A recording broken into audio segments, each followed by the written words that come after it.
नमस्कार मित्रों, आपका स्वागत है हमारे बीआर आध्यात्मिक ज्ञान चैनल में। मित्रों, आज हम आपको एक बहुत ही अनोखी कहानी सुनाने जा रहा हूं, जिसमें आपको पता चलेगा कि किन लोगों के पास अपनी पत्नी को कभी नहीं छोड़ना चाहिए, जिससे घोर अनर्थ होता है।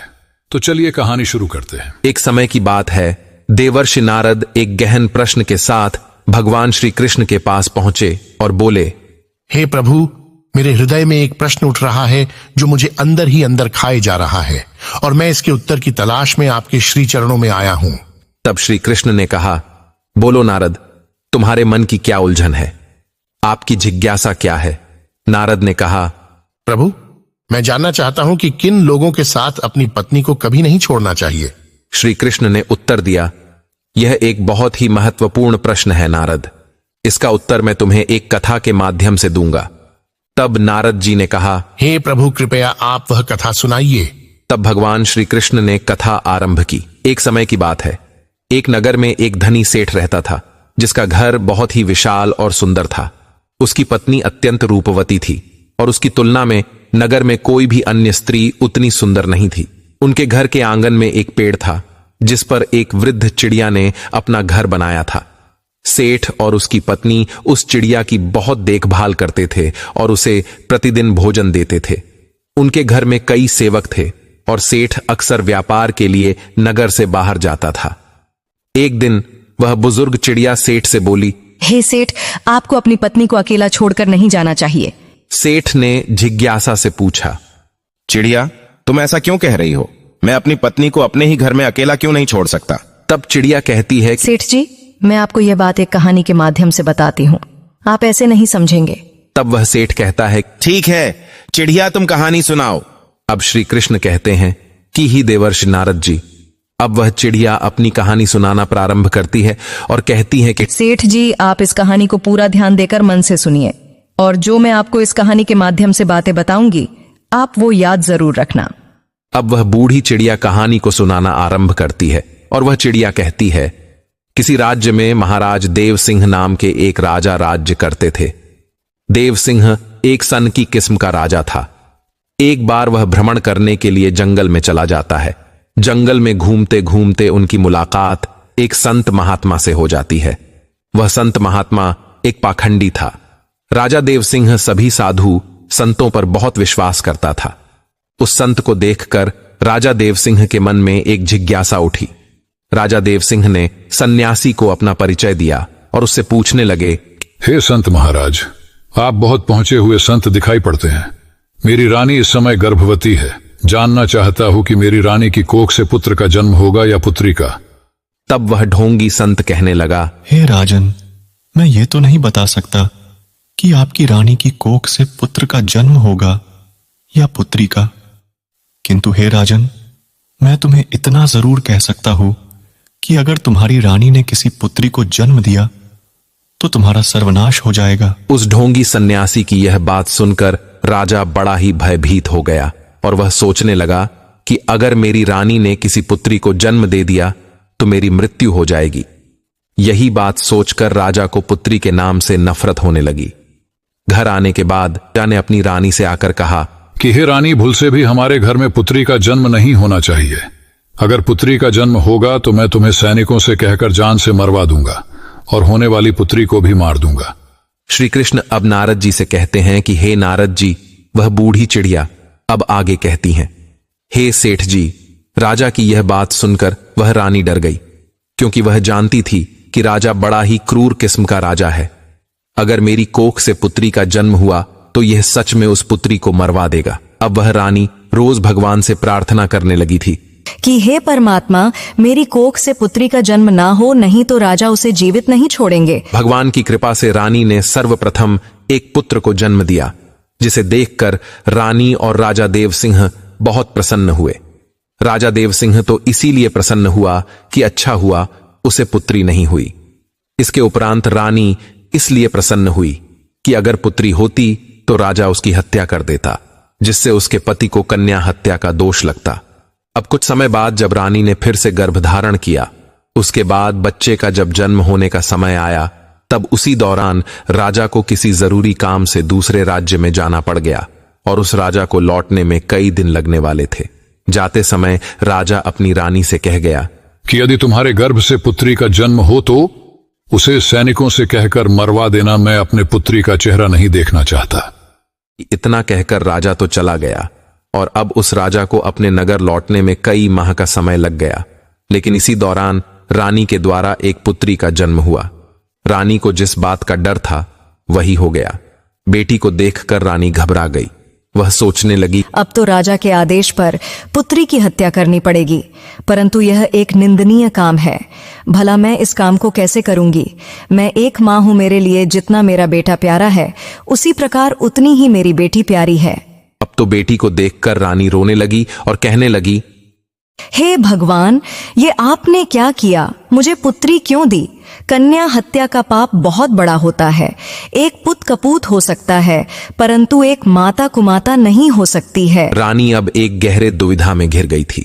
उनके आंसुओं को देखकर एक दाई ने सहानुभूति से पूछा, हे राजमाता, आपके नेत्र क्यों नीर बहा रहे हैं? आपके घर में कन्या का जन्म हुआ है, यह तो आनंद का क्षण है, परंतु आप शोकाकुल क्यों हैं? रानी ने उत्तर दिया, जो अनहोनी होनी नहीं थी वही घटित हो गई है। रानी ने दाई को विस्तार से समझाया कि राजा देव सिंह ने कहा है पुत्री होगी तो उसे मार दिया जाएगा। हे दाई मां, आप ही बताएं, मैं इस निर्दोष जीवन को कैसे समाप्त कर सकती हूं? दाई ने आश्वासन दिया, हे राजमाता, आप चिंता न करें।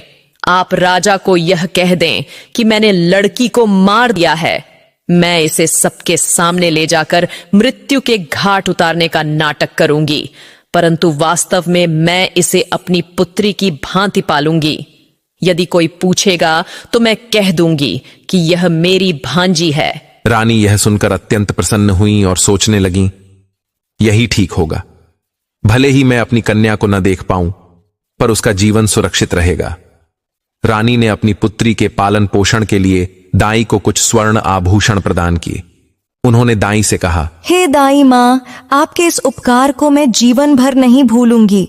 यदि आपको कभी धन की आवश्यकता हो तो मैं आपको इससे भी अधिक प्रदान करूंगी, किंतु कृपया मेरी बेटी के इस सत्य को दुनिया के सामने न आने देना। श्री कृष्ण ने नारद जी से कहा। दाई को समझाने के पश्चात रानी ने अपनी बेटी को दाई के हाथों में सौंप दिया। धीरे धीरे उस दाई ने पूरे राज्य और महल में यह खबर फैला दी कि राजा के आदेशानुसार उसने बच्ची को मार दिया है और उसे जमीन में दफना दिया है। बच्ची को ले जाने के बाद दाई ने उसका बहुत ही अच्छे से पालन पोषण शुरू कर दिया। कुछ समय बीतने के बाद जब राजा देव सिंह अपने राजमहल में वापस आए तो उन्हें भी यही बताया गया कि उनके जाने के बाद रानी ने एक बेटी को जन्म दिया था और उस बेटी को उनके आदेशानुसार मारने के बाद जमीन में दफना दिया गया है। यह सुनकर राजा बहुत प्रसन्न हुए। दाई ने बच्ची को अपनी भतीजी बताकर उसका पालन पोषण किया। जब भी रानी को अपनी बेटी को देखने की इच्छा होती, दाई उसे राजमहल ले आती। बच्ची को देखकर रानी की ममता उमड़ पड़ती और वह चोरी छिपे उससे प्यार करती। यदि कोई पूछता कि यह बच्ची कौन है तो रानी उसे दाई के भाई की बेटी बताती। अपनी पुत्री को देखकर रानी को बहुत सुकून मिलता और वह दाई को धन, वस्त्र और आभूषण दिया करती। रानी के आदेशानुसार दाई ने बेटी की परवरिश में कोई कमी नहीं आने दी और धीरे धीरे वह बेटी बड़ी होने लगी, जवान हो गई। रानी की पुत्री का पालन पोषण राजमहल में नहीं बल्कि एक गरीब के घर में हुआ, परंतु फिर भी वह एक सुंदर राजकुमारी की तरह दिखाई देती थी। जैसे जैसे वह कन्या जवानी की दहलीज पर कदम रखती गई, उसकी सुंदरता और भी निखरती गई। जब वह पूर्ण युवती बनी तो दाई ने उसे राजमहल ले जाना बंद कर दिया। वह अपना समय दाई के घर में ही बिताने लगी। श्री कृष्ण ने नारद जी से कहा, एक दिन राजा देव सिंह अपने नगर का भ्रमण कर रहे थे और उनकी सवारी दाई के घर के सामने से गुजरी। उसी समय वह कन्या अपने घर के बाहर अपने बाल सुखा रही थी। उसकी सुंदरता ने राजा को मंत्रमुग्ध कर दिया और वह उसकी ओर आकर्षित हो गए। राजा ने अपने मंत्री से पूछा, हे मंत्री, ये राजकुमारी जैसी दिखने वाली कन्या कौन है? उसकी सुंदरता ने मुझे मोहित कर दिया है। मंत्री ने जल्दी से पता लगाया और राजा को बताया, वह कन्या एक बूढ़ी औरत की भतीजी है। राजा को रात भर नींद नहीं आई। उस कन्या की सुंदरता और कोमलता उनके मन में बस गई थी। सुबह होते ही राजा ने मंत्री से कहा, मंत्री, वह लड़की इतनी सुंदर है कि उसने मेरी रातों की नींद उड़ा दी है। मैं उसके बिना नहीं रह सकता। तुम कुछ लोगों को लेकर जाओ और उस बूढ़ी औरत से उस लड़की के साथ मेरे विवाह की बात करो। उसी दिन राजा के आदेश पर मंत्री ने कुछ सैनिकों के साथ उस लड़की का हाथ मांगने के लिए दाई के घर का रुख किया और उन्होंने दाई को सारी बात बताई। राजा के विवाह प्रस्ताव को सुनकर दाई के होश उड़ गए। वह सोचने लगी, हे ईश्वर, यह कैसी विपत्ति आ गई है। यह कन्या तो उसी राजा की पुत्री है और राजा इस सत्य से अनजान है। उसी क्षण बूढ़ी मां ने स्पष्ट इनकार कर दिया। मैं एक निर्धन स्त्री हूं और ये मेरी भतीजी राजा के योग्य नहीं है। कृपया इस रिश्ते के लिए दोबारा मेरे द्वार पर न आए। मंत्री ने उत्तर दिया, तुम कैसी मूर्ख स्त्री हो। राजा के साथ अपनी पुत्री के विवाह का अवसर पाकर भी तुम इनकार कर रही हो। यह तो तुम्हारे सौभाग्य की बात है। राजा स्वयं तुम्हारी पुत्री से विवाह करना चाहते हैं। लेकिन बूढ़ी औरत ने दृढ़ता से राजा के साथ अपनी पुत्री के विवाह के प्रस्ताव को ठुकरा दिया। जब बूढ़ी औरत नहीं मानी तो मंत्री ने राजा के महल में वापस जाकर राजा को सारी बातें बताईं। राजा ने गुस्से में आकर तुरंत ऐलान किया, उस बूढ़ी औरत को दरबार में लाया जाए। राजा के सिपाहियों ने बूढ़ी औरत को बंदी बनाकर दरबार में लाया, जहां राजा के आदेश पर उसे कोड़े मारे गए, जिसे वह सहन नहीं कर पाई। कोड़ों की मार से व्यथित होकर बूढ़ी औरत ने राजा के समक्ष सच्चाई उजागर कर दी। उसने चीखते हुए कहा, हे महाराज, यह कन्या कोई और नहीं बल्कि आपकी ही सगी बेटी है। जब आपकी रानी ने मुझे इसे मारने के लिए दिया तो मैंने इसे मारना उचित नहीं समझा। मैंने इसे अपने घर में रखकर अपने भाई की बेटी बताकर पाला। मैंने ही आपकी बेटी को पाल पोसकर इतना बड़ा किया है। यदि आप अपनी ही बेटी से विवाह करेंगे तो आप बहुत बड़े पाप के भागीदार बनेंगे। राजा यह सुनकर स्तब्ध रह गया।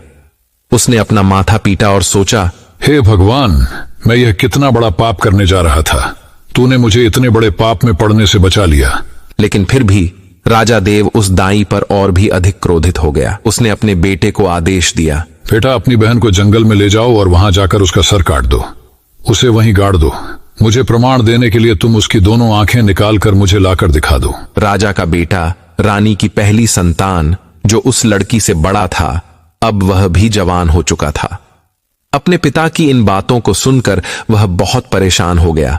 वह सोचने लगा, पिताजी ने मुझे एक बहुत ही बड़ा पाप का कार्य सौंप दिया है। इतने वर्षों के बाद मुझे मेरी बहन मिली है और मैं उसे अपने हाथों से कैसे मार सकता हूं। अगर मैं ऐसा करता हूं तो भगवान मुझे कभी क्षमा नहीं करेंगे। हे भगवान, यह पाप मुझसे ना कराओ। यह सोच सोचकर राजकुमार बहुत दुखी हो गया। वह सोचने लगा, मैं अपनी बहन की हत्या कैसे करूंगा। मैं उसकी आंखें कैसे निकाल पाऊंगा। अगर मैं अपने पिता को बहन की हत्या करने से मना करता हूं तो मेरे पिताजी बहुत जिद्दी हैं। वह मुझसे नहीं तो किसी और से कहकर मेरी बहन को अवश्य ही मरवा देंगे। श्री कृष्ण ने आगे कहा, हे देवर्षि नारद, वह चिड़िया आगे कहती है। मजबूर होकर राजकुमार अपनी बहन को लेकर जंगल की ओर चल पड़ा।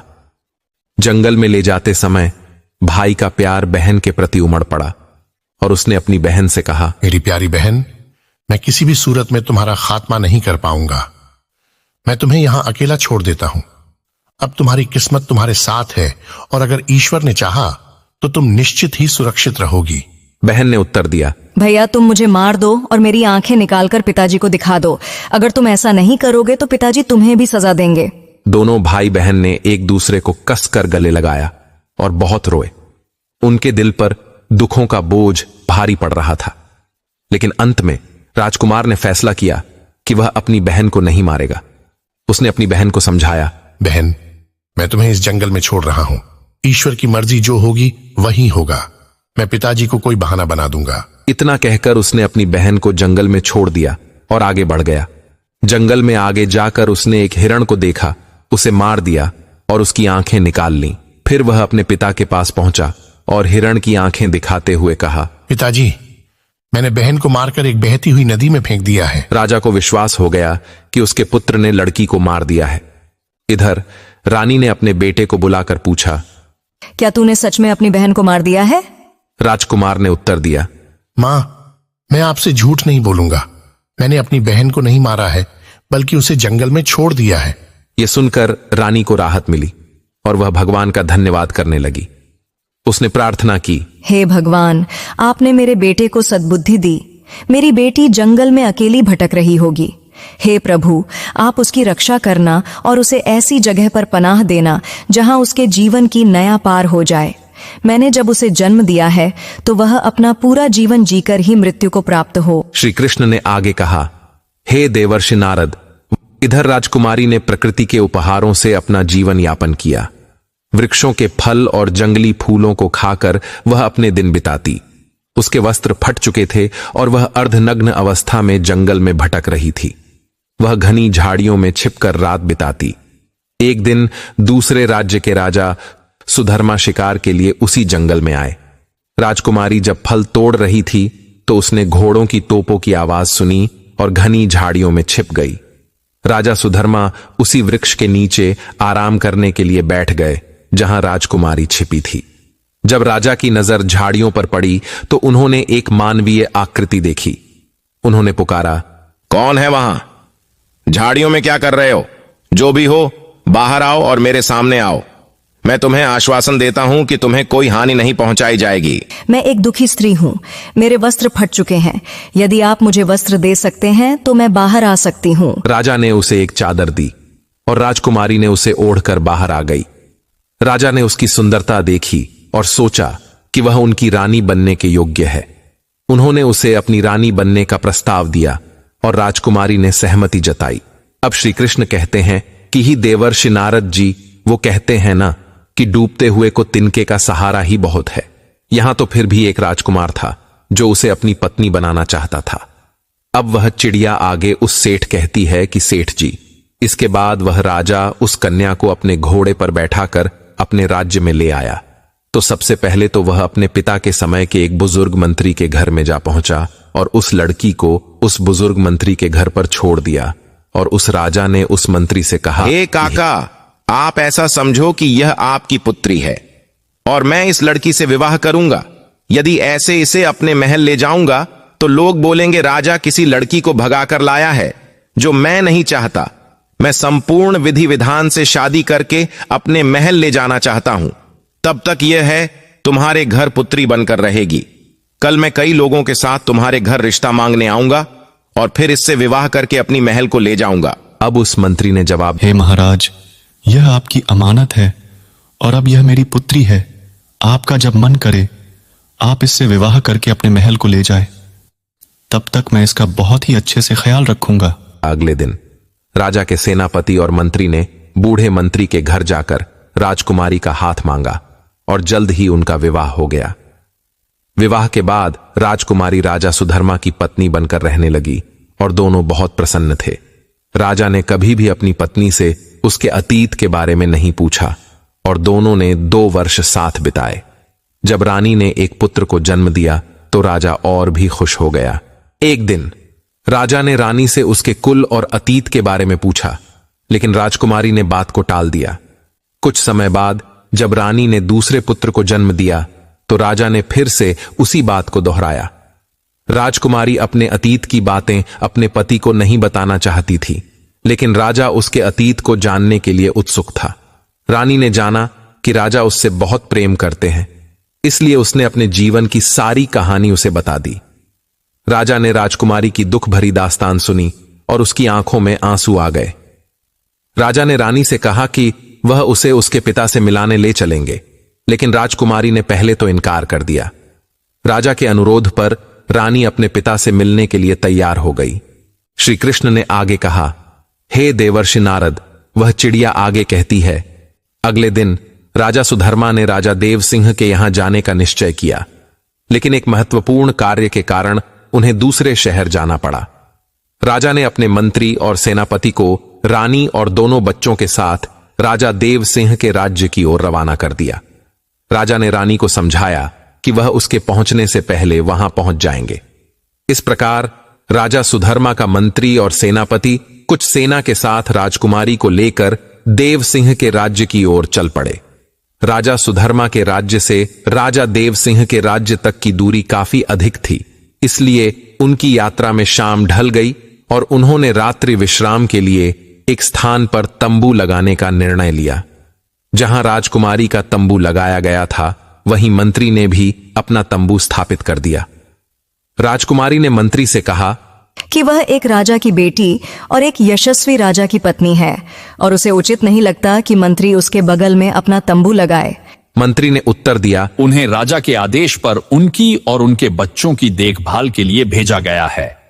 रात्रि के एक दूसरे पहर में वह चालाक मंत्री चुपके से राजकुमारी के शिविर में प्रवेश कर गया। जैसे ही मंत्री ने शिविर की दहलीज पार की, राजकुमारी ने तत्परता से उठकर खुद को संभाला और मंत्री के नापाक इरादों को भांप लिया। उसे यकीन हो गया कि मंत्री के दिल में कुछ तो काला है। राजकुमारी ने फिर तेज आवाज में चेतावनी दी, सावधान, अगर तुमने मुझे हाथ भी लगाया तो तुम इस शिविर से तत्काल निकल जाओ। उसने मंत्री को बार बार शिविर छोड़ने को कहा, परंतु मंत्री ने उसकी एक न सुनी और धीरे धीरे उसकी ओर बढ़ता रहा। राजकुमारी ने फिर कहा, अरे दुष्ट, क्या तुम्हें पता नहीं कि तुम क्या करने जा रहे हो? अगर तुम्हें अपनी भलाई प्यारी है तो अभी इसी वीर से बाहर चले जाओ। लेकिन मंत्री ने राजकुमारी की बातों को अनसुना कर दिया। तब राजकुमारी ने अपने बड़े पुत्र को मंत्री के सामने खड़ा किया और भगवान और पुत्र की दुहाई देते हुए मंत्री को कसम दिलाई। परंतु मंत्री के मन में वासना का जहर घुल चुका था और वह वासना की अंधी गलियों में खो चुका था। उसकी आंखों के सामने सिर्फ रानी का हसीन चेहरा था। फिर वह मंत्री आगे बढ़ा और अपनी तलवार निकालकर राजकुमारी के पुत्र का सिर काट दिया। राजकुमारी ने अपने पुत्र की दुर्दशा देखकर विलाप किया। उसे समझ आ गया कि यह दुष्ट मंत्री अब नहीं मानेगा, इसलिए उसने अपनी इज्जत बचाने का निश्चय किया। रानी ने फिर एक चाल चलते हुए कहा, रुको, मैं अभी आती हूं, मुझे मूत्राशय करना है, उसके बाद आप जो चाहे मेरे साथ कर लेना। इतना कहकर वह शिविर से बाहर निकली और जंगल की ओर भाग गई। सुबह तक वह झाड़ियों में छिपी रही और जब सुबह हुई तो वह अपने शिविर में वापस आई। लेकिन वहां उसने अपने पुत्र का शव देखा। अपने पुत्र की दुर्दशा देखकर रानी का दिल और भी टूट गया, लेकिन वह अब क्या कर सकती थी? उस दुष्ट मंत्री के सामने राजकुमारी असहाय हो गई। श्री कृष्ण ने आगे कहा, हे देवर्षि नारद, अपने पुत्र की दुखद मृत्यु का शोक मन में छिपाए वह अपने साथियों के साथ आगे बढ़ चली। जब शाम ढली और सभी ने अपने डेरे लगाए, तब राजकुमारी के डेरे के निकट सेनापति ने भी अपना डेरा जमाया। राजकुमारी ने सेनापति को बुलाकर निवेदन किया, हे सेनापति, कृपया अपने डेरे को यहां से दूर स्थापित करो। सेनापति ने उत्तर दिया, हे राजकुमारी, राजा ने मुझे आपकी सुरक्षा का उत्तरदायित्व सौंपा है। राजकुमारी ने उसे बार बार मना किया, परंतु सेनापति ने भी मंत्री की भांति उसकी एक न सुनी और अपना डेरा वहीं बनाए रखा। श्री कृष्ण ने आगे कहा, हे देवर्षि नारद, राजकुमारी को फिर से सब कुछ समझ में आ गया था। इस चिंता में वह पूरी रात सो नहीं पाई। आधी रात को वासना से विचलित सेनापति ने राजकुमारी के डेरे में प्रवेश किया। राजकुमारी ने उसे ललकारते हुए कहा, हे सेनापति, क्या तुम नहीं जानते कि मैं कौन हूँ? मैं एक राजा की पत्नी और पुत्री हूँ। इसे जानते हुए तुम मेरे डेरे में क्यों आए हो? अभी तुरंत बाहर निकल जाओ। परंतु वह कुटिल सेनापति हंसते हुए आगे बढ़ा। राजकुमारी के बार बार निवेदन करने के बावजूद सेनापति ने उसकी बात नहीं मानी। जब वह राजकुमारी की ओर बढ़ने लगा तो राजकुमारी ने अपने छोटे बेटे को उसके सामने खड़ा किया और कहा, हे धूर्त, मुझे मेरे बेटी की कसम है, अगर तूने मेरे ऊपर बुरी नजर डाली तो मैं तेरा सर्वनाश कर दूंगी। सेनापति ने तलवार निकाली और उस छोटे बेटे का सिर काट दिया। राजकुमारी ने कहा, हे सेनापति, थोड़ी देर रुको, मैं अभी आती हूँ, फिर आपका मन जो करे वह कर लेना। इसके बाद वह डेरे से बाहर निकली और जंगल की ओर भाग गई। जब वह रानी थोड़ी दूर गई तो उसे एक गहरी नदी दिखाई दी। राजकुमारी ने मन में दृढ़ निश्चय किया कि अब जब उसकी संतान ही नहीं बची तो वह जीकर क्या करेगी। उसने मरने का निश्चय किया और नदी में कूद पड़ी। परंतु नदी के पानी का बहाव इतना तेज था, जैसे ही रानी उस नदी में कूदी तो पानी का बहाव उसे एकदम खींच ले गया और जंगल के एक छोर में वह रानी नदी में बहती हुई जा रही थी। नदी में बहते बहते वह जंगल के नदी के किनारे जा पहुंची। अब सुबह हो चुकी थी। वहां पर दो सन्यासी महात्मा उसी नदी में अपने गुरु के वस्त्र को धोने के लिए आए थे। उसी समय उन सन्यासी शिष्यों ने देखा कि कोई औरत इस नदी में बहते हुए उनकी तरफ आ रही है तो उन दोनों योगियों ने रानी को पकड़कर बाहर निकाल लिया। जब रानी को होश आया तो राजकुमारी के पैरों तले जमीन खिसक गई। अब राजकुमारी मन में सोचने लगी कि उस मंत्री और सेनापति से तो मुझे जैसे तैसे छुटकारा मिल गया, लेकिन अब इन योगियों ने मुझे घेर लिया है। जैसे ही दो योगियों ने राजकुमारी को पकड़ा तब तक वहां 4 सन्यासी महात्मा और आ पहुंचे। अब तो राजकुमारी और भी ज्यादा डर गई। वह सोचने लगी, अब तो मैं यहां पर और भी बड़ी मुसीबत में फंस गई हो। उसकी सुंदरता ऐसी थी कि जो भी उसे देखता वह मोहित हो जाता। सन्यासी आपस में लड़ने लगे, एक दूसरे को धक्का देते हुए कहने लगे कि राजकुमारी उनकी है। अंत में एक संत ने सोचा कि इस तरह से तो कोई हल नहीं निकलेगा। उन्होंने तय किया कि राजकुमारी को उनके गुरु के पास ले जाएंगे, जो इस मामले का फैसला करेंगे। गुरु के पास पहुंचकर योगियों ने अपनी इच्छा जाहिर की। गुरु ने अपने शिष्यों को एक स्त्री के पीछे लड़ते देखा और समझाने लगे। वह एक विद्वान और तपस्वी संत थे। उन्होंने राजकुमारी को देखते ही समझ लिया कि वह राजघराने से है। उन्होंने शिष्यों को समझाया कि वे उसे अपनी बहन के रूप में स्वीकार करें, जिससे उनकी जिंदगी बदल सकती है। शिष्यों ने गुरु की बात मानी और रानी को अपनी बहन बना लिया। वे सभी रानी के पिता राजा देवसिंह के राज्य में रहते थे। अब राजकुमारी को पता चल गया था कि वह अपने पिता के राज्य में प्रवेश कर चुकी है। यहां के राजा उसके पिता देवसिंह हैं। अब रानी उन्हीं महात्माओं के आश्रम पर रहने लगी। वे 6 महात्मा उसे अपनी बहन की तरह रखते थे। उधर राजा सुधर्मा भी अपने मंत्री और सेनापति और सेना से आकर मिला तो उसने अपनी पत्नी और बच्चों को वहां पर नहीं देखा। अब उस राजा ने आकर के सेनापति और मंत्री से अपनी पत्नी और बच्चों के बारे में पूछा तो मंत्री और सेनापति एक साथ एक स्वर में मिलकर बोलने लगे, हे महाराज, मुझे क्षमा करना। आपकी जो रानी थी वह रानी नहीं बल्कि एक डायन थी। उसने आपके दोनों बच्चों को मार करके भाग गई। उन्होंने इस प्रकार से कहा कि राजा सुधर्मा को विश्वास हो गया। अब वह राजा सोचने लगा, अगर कोई झूठ बोलेगा तो एक बोलेगा, दूसरा क्यों बोलेगा? अब तो हम उसके पिता राजा देव सिंह के राज्य जरूर जाएंगे। अति शीघ्र सभी लोग राजा देव सिंह के राज्य में चलिए। उधर तो राजा सुधर्मा अपने सेनापति और मंत्री के साथ अपनी पत्नी के पिता के पास जाता है। इधर राजकुमारी ने अपने 6 भाइयों से कहा, जो उस समय योगी के रूप में थे, हे मेरे प्यारे भाइयों, तुम सभी राजा के पास जाओ और उनसे कहना, अगर राजा किस्सा सुनना चाहे तो हमारी बहन उनको किस्सा सुना सकती है। यदि राजा किस्सा सुनना चाहेंगे तो वह हमें दरबार में बुलाएंगे। अब क्योंकि राजकुमारी को पता था कि उसके पिता को किस्सा सुनना बहुत अच्छा लगता है, अब तो वह 6 योगी भिक्षा मांगने के बहाने राजा देव जी के दरबार में पहुंच गए। उन्होंने राजकुमारी के द्वारा कही गई बात राजा के सम्मुख जाकर के कह दी। योगियों की बात सुनने के बाद राजा ने तुरंत ही उन्हें मंजूरी दे दी। अब तो किस्सा सुनाने के लिए अगले दिन योगी अपनी बहन को लेकर राज दरबार में पधारे। उस समय राजकुमारी योगियों के भेष में थी, इसलिए उसे कोई भी पहचान नहीं पाया। जब वह राज दरबार में किस्सा सुनाने लगी तो सब लोग बड़े ध्यान से सुनने लगे। राजा को उस लड़की का किस्सा बहुत पसंद आया। अब तो राजा ने उसे बहुत सारा इनाम भी दे दिया। अब सभी योगी बोले, महाराज, जब भी आपको किस्सा सुनने का मन करेगा हम अपनी बहन को लाया करेंगे। अब तो धीरे धीरे उन सन्यासियों के दिन ही बदल गए। पहले वह योगी नगर नगर जाकर भिक्षा मांगते थे, परंतु अब तो उन सबको राजा से ही इतना धन प्राप्त हो जाता था कि कहीं उन्हें कहीं मांगने की जरूरत ही नहीं पड़ती थी। श्री कृष्ण ने आगे कहा, हे देवर्षि नारद, वह चिड़िया आगे कहती है, अगली रात को राजकुमारी राजा को किस्सा सुनाने के लिए उनके राज दरबार में आई तो उसने अपने पति मंत्री और सेनापति को वहीं खड़े हुए देखा। तब राजकुमारी ने सोचा, आज तो यह सभी यहां पर उपस्थित है, तो आज तो किस्सा सुनाने में बहुत ज्यादा आनंद आएगा। तब राजकुमारी पर्दे की आड़ में अपनी जगह पर आकर बैठ गई और अपने बाप से कहने लगी, हे राजा साहब, आज मैं आपके लिए एक बहुत ही दर्द भरी कहानी लेकर आई हूँ। यदि कहानी को प्रारंभ करने से पहले किसी को कोई जरूरी काम है तो आप अभी दरबार से उठकर उसे कर आइए। किस्सा सुनाने के दौरान यदि कोई व्यक्ति बीच में से जाएगा तो मैं उसी समय अपना किस्सा सुनाना बंद कर दूंगी। अब उस राजा ने जवाब दिया, बेटी, तुम अपना किस्सा सुना, तुम जैसा कहोगी हम वैसा ही करेंगे। किस्से के बीच में से इस दरबार में से कोई उठकर नहीं जाएगा। अब तो राजा और दरबार के सभी दरबारी किस्सा सुनने के लिए बैठ गए। अब उन सभी में उसका पति और वह विश्वासघाती मंत्री और सेनापति भी थे। अब तो राजकुमारी ने राजा के दरबार में अपना किस्सा शुरू कर दिया। अब वह कहने लगी, हे सभा के लोगों, इस कहानी को ध्यान से सुनना। अब वह राजकुमारी किस्सा सुनाने लगी।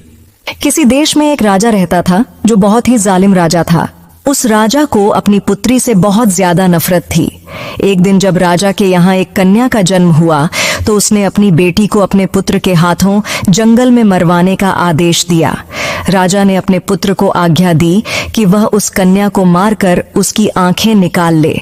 राजा देवसिंह ने जब यह कहानी सुनी तो उन्हें एहसास हुआ कि यह उनकी ही कहानी है। खुशी से भरकर देवसिंह ने योगियों की ओर मोतियों की माला फेंकते हुए कहा, इस किस्से को अंत तक सुनाया जाए। रानी के किस्सा सुनाने पर राजा की आंखों में आंसू आ गए, क्योंकि उन्हें अपनी करनी पर पश्चाताप हो रहा था। फिर राजकुमारी ने बताया कि जब उसका भाई उसे मारने के लिए जंगल में ले गया तो उसने अपनी सगी बहन को नहीं मारा। उसने उसे जंगल में छोड़कर वापस लौट आया। यह जानकर राजा थोड़ा प्रसन्न हुआ और सोचने लगा कि शायद उसकी पुत्री आज भी जीवित हो सकती है। राजकुमारी ने अपनी कहानी जारी रखी। जब उसका भाई उसे जंगल में छोड़ आया, वह बेचारी भूख और प्यास से व्याकुल होकर इधर उधर भटकने लगी। भूख लगने पर वह वृक्षों के पत्ते और फल फूल खाकर अपना पेट भरती थी। इस तरह से अपने आप को जीवित रखती थी। जंगल में रहते हुए उसके पास एक भी वस्त्र नहीं बचा था। एक दिन एक घोड़े पर सवार राजा वहां आया। राजा ने उस निर्वस्त्र लड़की को देखा और उसे अपनी चादर देकर उसका बदन ढकने में मदद की। फिर राजा ने उसे अपने साथ अपने नगर ले जाकर उससे विवाह कर लिया। रानी ने अपनी कहानी जारी रखी। जब राजा सुधर्मा ने इस किस्से को सुना तो उन्हें एहसास हुआ कि यह उनकी ही कहानी है। खुशी से उन्होंने योगियों की ओर मोतियों की माला फेंकी और कहा, यह किस्सा अंत तक सुनाया जाए। राजकुमारी ने आगे कहा, वह लड़की एक राजा की रानी बन चुकी थी और उसकी कोख से 2 पुत्रों ने जन्म लिया। एक दिन उसके पति ने उससे उसके जीवन की पूरी घटना पूछी। उसने अपने पिता की करतूतें अपने पति को बताई, जिसे सुनकर उसका पति दुखी हुआ। वह दिल का अच्छा इंसान था। यह जानकर कि उसकी पत्नी एक राजा की पुत्री है, उसने उसे उसके पिता से मिलाने का निश्चय किया। लेकिन उसने एक गलती की। उसने अपनी पत्नी और बेटों की सुरक्षा के लिए स्वयं नहीं जाकर अपने मंत्री और सेनापति को उनके साथ भेज दिया। यह उस राजा की सबसे बड़ी भूल थी। श्री कृष्ण ने आगे कहा, हे देवर्षि नारद, वह चिड़िया आगे कहती है कि चाहे कोई कितना भी सगा क्यों ना हो, अपनी जवान स्त्री, जवान बहन या जवान बेटी को किसी दूसरे पर भरोसा करके उसके साथ नहीं भेजना चाहिए और न ही उसके पास छोड़ना चाहिए, चाहे वह कितना ही वफादार और कितना भी विश्वास पात्र हो। मगर जब वासना दिमाग पर हावी होती है तो सारी वफादारी, सारा विश्वास धरा का धरा रह जाता है। और स्त्री तो वैसे भी पुरुष के लिए आकर्षण का केंद्र होती है। अगर वह अकेली किसी अन्य पुरुष के साथ जाती है या ठहरती है तो उस पुरुष के मन में काम रूपी विचार आ ही जाता है। भूलकर भी कभी अपनी बहन बेटी को किसी अन्य के साथ नहीं छोड़ना चाहिए। खास करके तब तो और भी नहीं छोड़ना चाहिए जब कोई पुरुष जवान हो, सुंदर हो, अकेला हो। कहते हैं स्त्री धन और विद्या या जिसके पास रहती है उसी की हो जाती है। राजकुमारी इधर राजा देव सिंह के दरबार में अपना किस्सा सुना रही थी। राजा देव सिंह और राजा सुधर्मा उस किस्से को बड़े ध्यान से सुन रहे थे। राजकुमारी आगे कहती हैं कि उधर उस राजा ने अपनी पत्नी और बच्चों को मंत्री और सेनापति के साथ भेज दिया। सफर बहुत लंबा था। चलते चलते जब रास्ते में सूर्यास्त हो गया तो उन्होंने वहीं रुकने का निर्णय लिया। मंत्री ने अपना तंबू रानी के तंबू के समीप लगा दिया।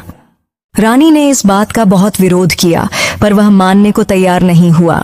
फिर रात्रि के समय में मंत्री ने उस राजकुमारी के साथ दुष्कर्म की कोशिश की, परंतु राजकुमारी ने हर बार निवेदन किया कि उसे छोड़ दे, लेकिन वह दुष्ट मंत्री ने सुनी नहीं।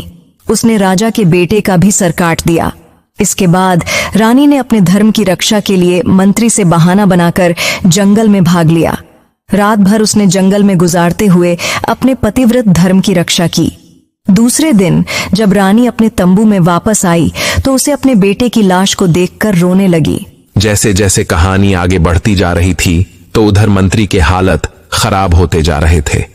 अब तो धीरे धीरे वह मंत्री भी बहाना बनाते हुए राजा के दरबार से उठकर जाना चाहता था, तो राजा ने तुरंत ही उसे डांट फटकार कर बैठा दिया।